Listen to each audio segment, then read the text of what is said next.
Hace 39 años, el M-19 protagonizó uno de los hechos más recordados en la historia de nuestro país, el robo de la espada de Bolívar. Luego de permanecer cerca de 17 años en poder de ese grupo guerrillero, fue devuelta y hoy reposa en una bóveda del Banco de la República. El 17 de enero de 1974, un comando del M-19 llegó hasta la Quinta de Bolívar, ubicada en pleno centro de Bogotá, y se llevó lo que se convirtió en el símbolo de su lucha armada, la espada de Bolívar. Bueno, una campaña de expectativa, gusanos, parásitos, ya viene M-19. Y pues unos compañeros se metieron a la Quinta de Bolívar, la sacaron. Una de las versiones indica que los guerrilleros del M-19 se quedaron al interior de la Quinta Bolívar luego de que se cerraron sus puertas y posteriormente ingresaron a ese espacio donde se encontraba la espada y la hurtaron. Antonio Navarro Wolf, exmiembro del M-19, reveló que desde ese momento el preciado objeto dio vueltas por diferentes lugares. Jaime Bateman consideró que era mejor sacarla del país, la sacó y, repito, le pidió a los cubanos que se la guardaran, la llevó y se la entregó a la embajada cubana en Panamá. Pero la espada del Libertador, que durante 17 años permaneció en manos del grupo subversivo, casi se pierde cuando estuvo al cuidado de los cubanos. Ellos se olvidaron y no la llevaron a Cuba. Cuando vino la invasión norteamericana a Panamá, estaba la espada ahí. Entonces lo que hicieron pues finalmente fue meterla en una valija diplomática y la espada finalmente pues fue a dar a La Habana. En enero de 1991, el M-19 decidió recuperarla y devolverla. Ellos la trajeron desde Cuba y me la entregaron ahí en Venezuela. Y estábamos Carlos Andrés Pérez, Gabriel García Márquez, otra gente, el embajador cubano y yo. Desde hace 39 años son muy pocos los que han visto la espada de Simón Bolívar, porque desde su recuperación reposa en una bóveda del Banco de la República. Para el público en general se exhibe esta réplica en la Quinta de Bolívar. El 6 de noviembre de 1985, 42 guerrilleros de la compañía Iván Marino Ospina del Movimiento 19 de Abril M-19 tomaron por las armas el Palacio de Justicia de Bogotá en lo que llamaron la Operación Antonio Nariño por los Derechos del Hombre. Su objetivo era entablar un juicio público contra el gobierno del entonces presidente Belisario Betancur por haber incumplido un pacto de tregua con esa organización. Una vez los integrantes del M-19 ingresaron al Palacio de Justicia, 300 ocupantes entre magistrados, empleados y visitantes fueron tomados rehenes. El Ejército Nacional reaccionó de forma brutal. Ignorando los llamados al cese el fuego del magistrado Alfonso Reyes Echendía, para ese entonces presidente de la Corte Suprema. Si no cesa inmediatamente el fuego hay una hecatombe.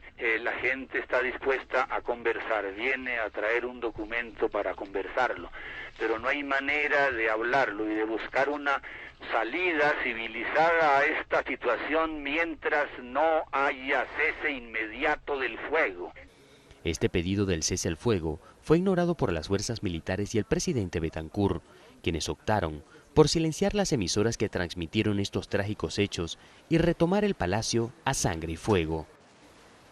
27 horas después de este holocausto, como fue calificado por la Comisión de la Verdad, el saldo fue de 98 muertos, entre ellos 11 magistrados e integrantes del M-19 y 11 personas desaparecidas. Además, las llamas desaparecieron cientos de expedientes de narcotraficantes, de políticos corruptos y de torturas militares. A 30 años de esta masacre, las preguntas siguen rondando el imaginario del pueblo colombiano, como por ejemplo, ¿por qué un día antes de la toma guerrillera se retiró la protección al palacio por parte de la policía, a sabiendas de que había un plan contra esa sede? ¿Qué pasó con los desaparecidos? Recientemente se conoció que se encontraron 3 cuerpos de las personas desaparecidas, entre ellos el de Cristina del Pilar Guarín, trabajadora de la cafetería del Palacio de Justicia, quien en una fotografía aparece viva sobre el hombro de un militar el día del Holocausto, lo que abre nuevas interrogantes sobre la actuación del Estado colombiano en aquel triste episodio.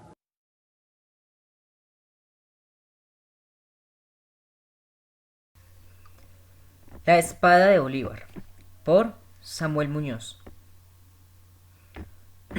La espada de Bolívar. Un concepto que más que un pedazo de metal forjado, se volvió símbolo de la revolución de la Nueva Granada, de la revolución de la República, del levantamiento patrio, de nuestra historia patria. Sin embargo, no menos reconocida que el gran general que la empuñó. General Bolívar, excelente hombre, santo varón según los libros, cuyo único pecado fue enamorarse de una mujer casada, como era Manuelita Sáenz. Él, un hombre caballeroso como siempre, se describe en los libros como ruinseñor, gran líder, gran comandante, gran estratega. Miles de grandezas que no acabaría una sola biografía de describirlas. Pero faltó observación al momento de elegirlo como símbolo patrio. ¿A qué me refiero? Bolívar, dentro de su gran carrera profesional, su excelente hoja de vida, su gran trayectoria a través de los años y su impecable figura a través de los libros, tuvo un pequeño bache en su proceso. La masacre de Pasto. Aún, a pesar de que eran tiempos pasados, se reconocían que habían crímenes que hombres honorables no podían cometer durante la guerra. Durante la guerra de independencia, después de la reconquista española, esa llamada campaña admirable, sucedió que en la ciudad de Pasto hubo una masacre donde no solamente cayeron soldados criollos que defendían al rey, sino que cayeron mujeres, niños, ancianos, que con la guerra nada tenían que ver, pero que aún así pagaron las consecuencias de las convicciones de los oligarcas y los poderosos de la zona. El autor de esa masacre, evidentemente, como ya deben pensarlo, fue el general Bolívar, quien no obstante no solo los masacró, sino que extendió por los siglos el rumor de que el pastuso era idiota. Un rumor que a día de hoy, desgraciadamente, persiste y se le hacen chistes y se habla jocosamente. Pero todo fue un resultado de una masacre sangrienta, un baño de sangre, que desgraciadamente hace parte de la historia colombiana como muchos otros.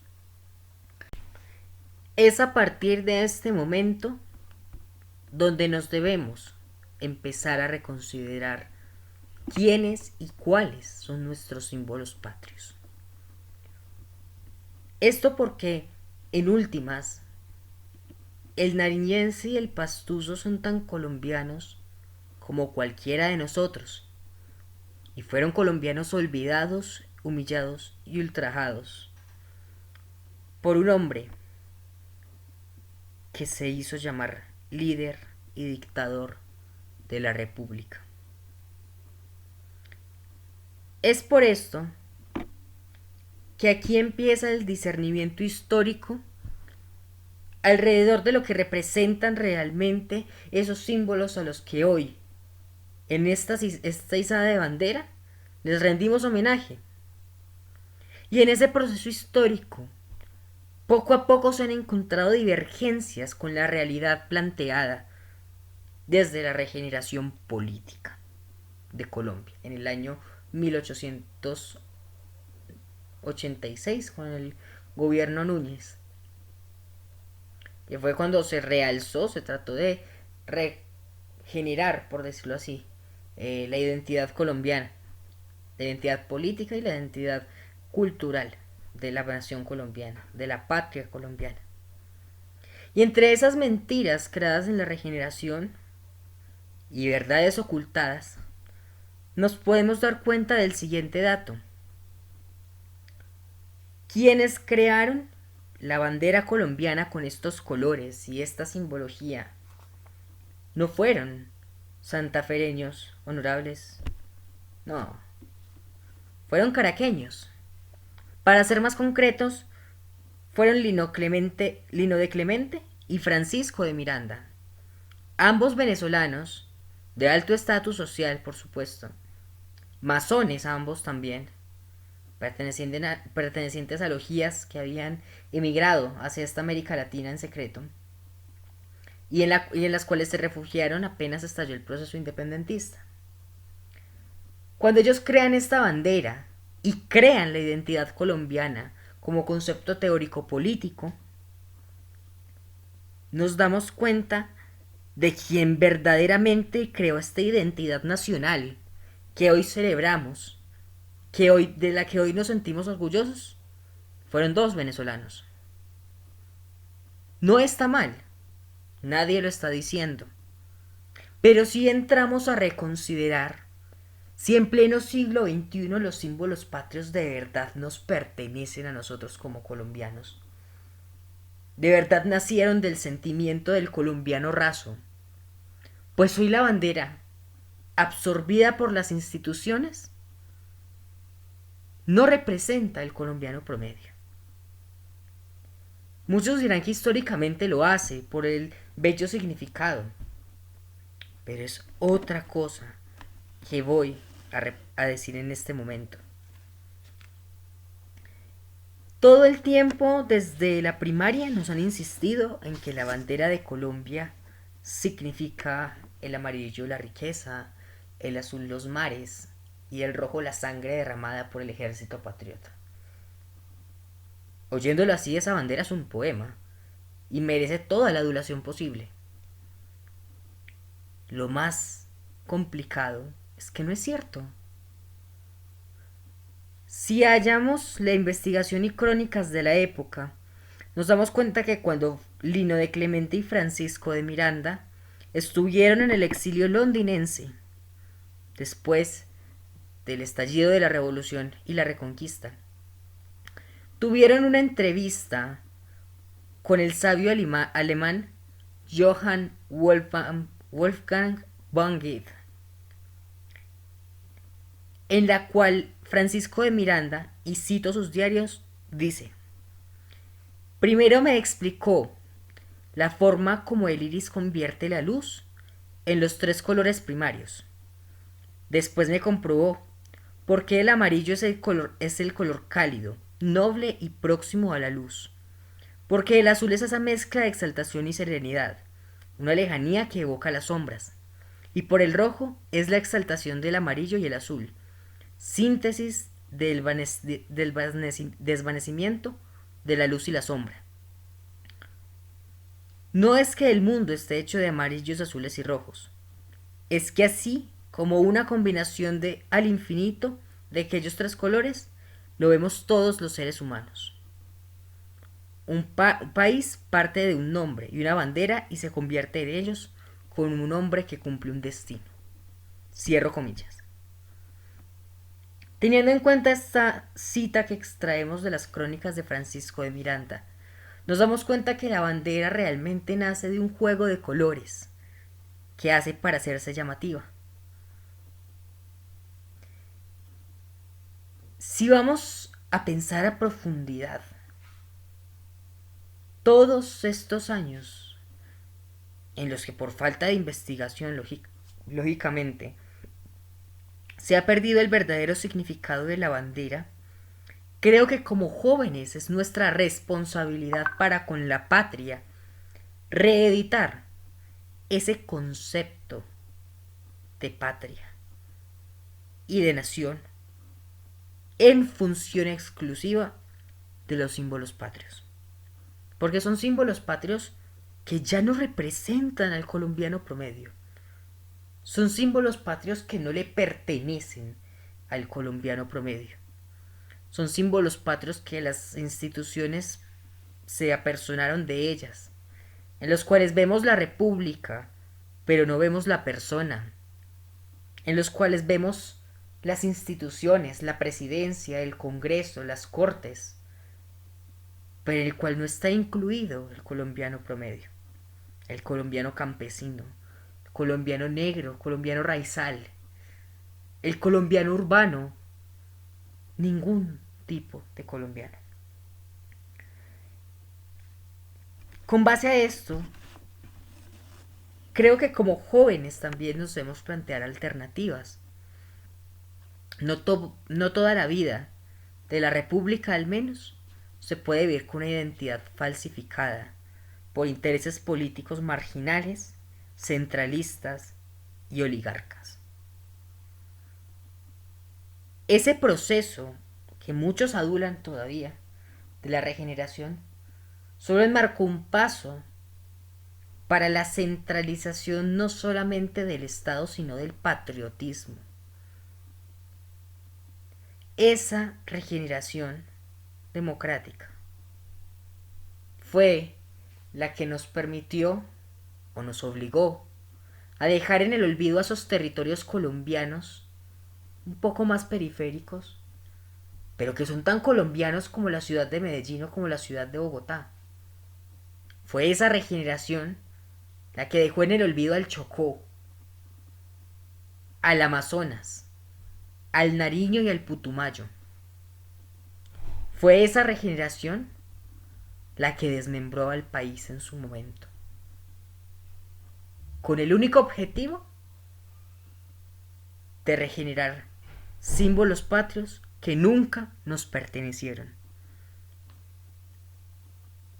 No les llamo al irrespeto de ellos, pues son hermosos y tienen una historia hermosa y han pertenecido durante 200 años a nuestro proceso como país. Pero como juventud estamos en la responsabilidad de reflexionar en la inmediatez si realmente son los símbolos que representan el sentir nacional, que representan el sentir. La República ha esperado ese cambio 133 años. 133 años de olvido a la periferia colombiana.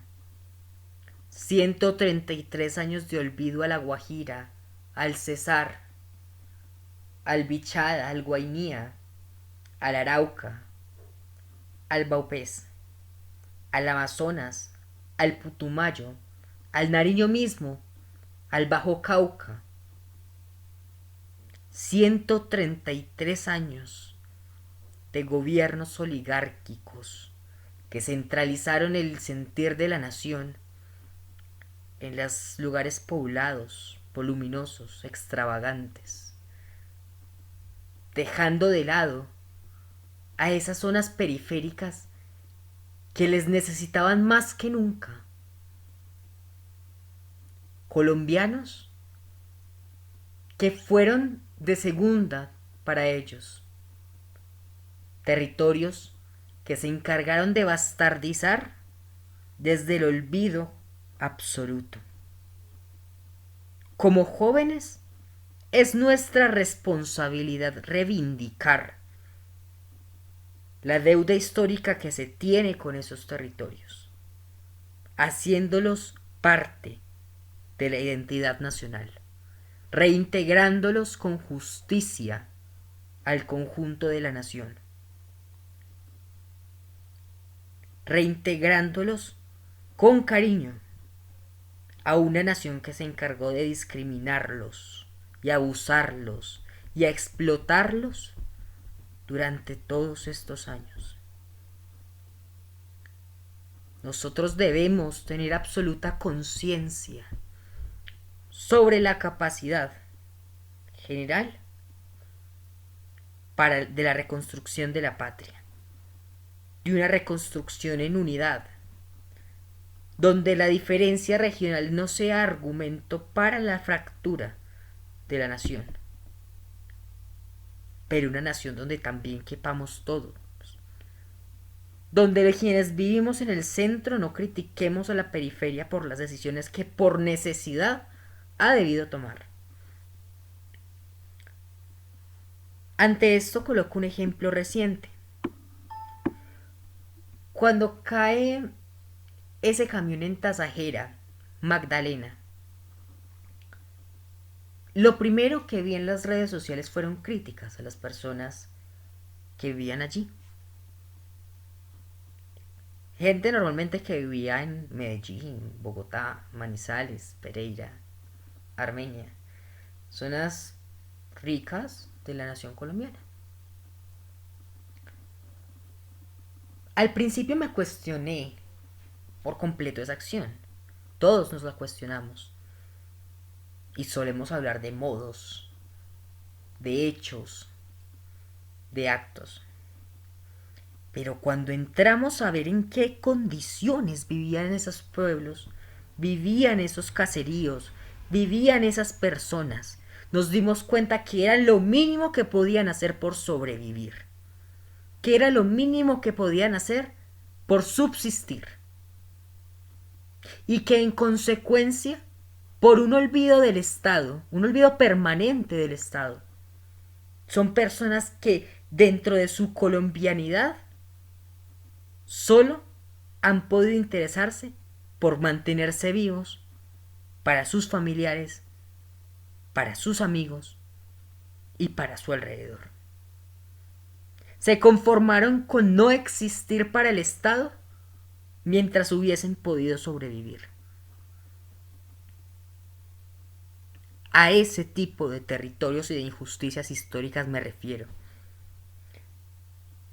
Otro ejemplo es el Chocó, donde la mayoría de la población está en pobreza multidimensional extrema, viviendo debajo de tablas, casas mal construidas, condiciones antihigiénicas que atentan contra los derechos humanos individuales de cualquier tipo de ser vivo. Y en ese marco, en el marco del olvido, son personas que, a pesar de que la Constitución reitera que lo más importante es una vida digna, han estado viviendo en la miseria absoluta, sin un solo apoyo de la nación o del Estado, sin un solo apoyo de la patria que supuestamente hace 200 años les liberó de la esclavitud y que hoy los condena a la miseria y a la marginalidad. Es momento de reevaluar, es momento de repensar y es momento de reconstruir como nación. Y desde ese proceso de reconstrucción, les invito a todos ustedes que desde sus casas, desde sus hogares, desde donde quiera que estén, hagamos parte de ese pensamiento colectivo, sin importar cualquiera que sea la ideología, si es de derecha, si es de izquierda, si es de centro.